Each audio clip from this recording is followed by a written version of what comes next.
Assalamualaikum warahmatullahi wabarakatuh. Perkenalkan, nama saya Nisfu Hafiuddin Alfarizi, mahasiswa dari Universitas Insan Cita Indonesia, jurusan Psikologi. Di video sebelumnya, kita sudah membahas dua fenomena yang sedang viral di media sosial, khususnya di platform TikTok, yaitu tren kesenjangan dan tren hustle culture.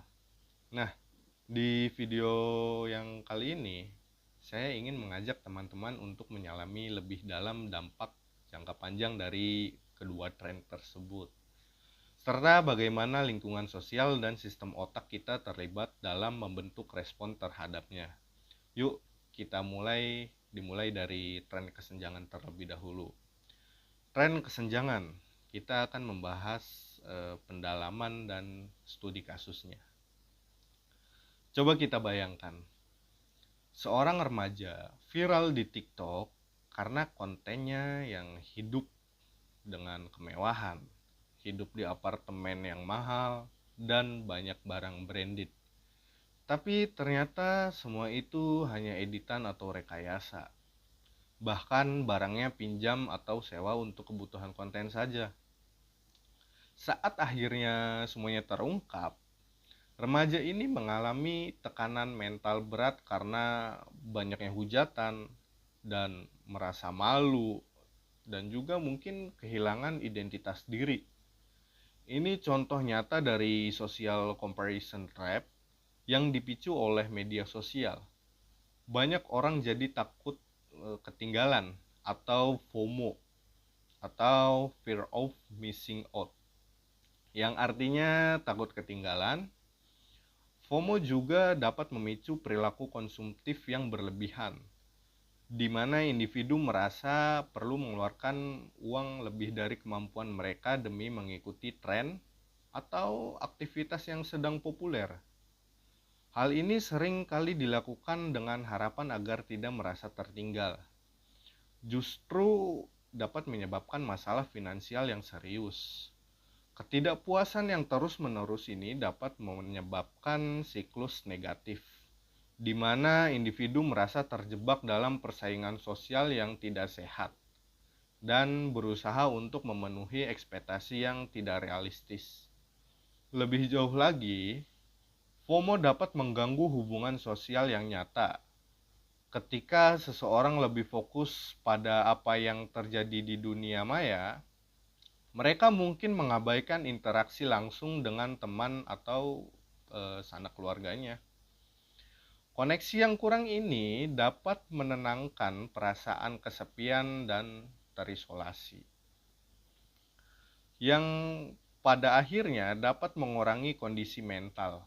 Oleh karena itu, penting untuk mengembangkan kesadaran diri dan membatasi penggunaan media sosial yang sangat berlebihan untuk mengurangi dampak negatif FOMO atau fear of missing out. Jika terus-terusan terjadi, tren kesenjangan bisa menyebabkan yang pertama, krisis identitas. Seseorang kehilangan jati diri karena terlalu sibuk meniru gaya hidup orang lain. Yang kedua, ketergantungan validasi eksternal, merasa berharga bahwa jika dirinya dapat like atau komentar atau banyak view di media sosialnya, khususnya mungkin yang sedang kita bahas di salah satu platform yaitu di TikTok, meningkatkannya resiko gangguan mental seperti depresi, kecemasan sosial, dan isolasi diri. Riset dari American Psychology Association menunjukkan bahwa perbandingan sosial digital adalah salah satu penyebab utama penurunan kesejahteraan psikologis pada remaja saat ini. Sayangnya, tekanan ini kadang tidak hanya datang dari media sosial saja, tapi juga dari lingkungan keluarga atau lingkungan sekitar, lingkungan pertemanan, dan masih banyak lagi. Hal-hal seperti ini menambah beban psikologis dan memperkuat krisis harga diri. Otak manusia punya sistem penghargaan yang dikendalikan oleh neurotransmitter seperti dopamin. Konten TikTok yang viral memberi reward instan lewat notifikasi, seperti komentar dan view. Akibatnya, otak terbiasa mengejar sensasi cepat dan menghindari proses panjang. Padahal perkembangan diri justru terjadi melalui banyaknya panjangnya atau melalui banyaknya proses. Jadi, tren kesenjangan bukan sekedar soal iri hati. Ini adalah fenomena kompleks yang melibatkan identitas, emosi, dan sistem otak. Edukasi digital, penerimaan diri, dan lingkungan yang suportif adalah kunci untuk mengatasinya. Yang kedua ada tren hustle culture. Kita juga akan membahas resiko jangka panjang dan ada sedikit solusinya. Hustle culture mengajarkan bahwa istirahat itu untuk orang gagal. Ini melahirkan motivasi yang berakar pada rasa bersalah, bukan tujuan hidup. Penelitian menunjukkan bahwa toxic productivity menurunkan empati sosial dan meningkatkan kelelahan mental. Ketika otak terus-menerus dipaksa untuk multitasking, seperti sistem korteks prefrontal menjadi terlalu aktif. Ini menurunkan kemampuan memori kerja dan menurunkan terjadinya fokus. Lama-kelamaan, ini dapat mengubah struktur otak secara negatif, mengganggu neurotranslipitas atau kemampuan otak untuk belajar hal baru dan mungkin untuk beradaptasi di lingkungan yang baru. Di media sosial, kita hanya melihat hasil akhir mobil mewah, karir bagus, tanpa tahu proses panjangnya seperti apa. Kita lalu percaya bahwa untuk sukses, kita harus kerja tanpa henti.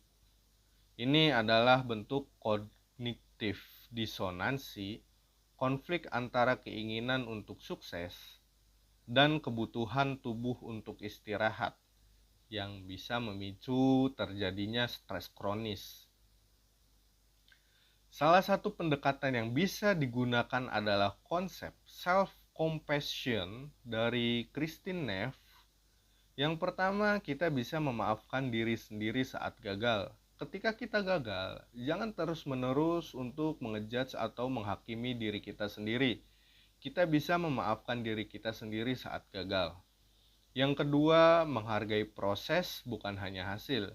Walaupun gagal, kita bisa memberikan penghargaan kepada diri kita sendiri bahwa diri kita sudah berjuang sejauh ini untuk berperang atau untuk menyelesaikan semua tantangan-tantangan.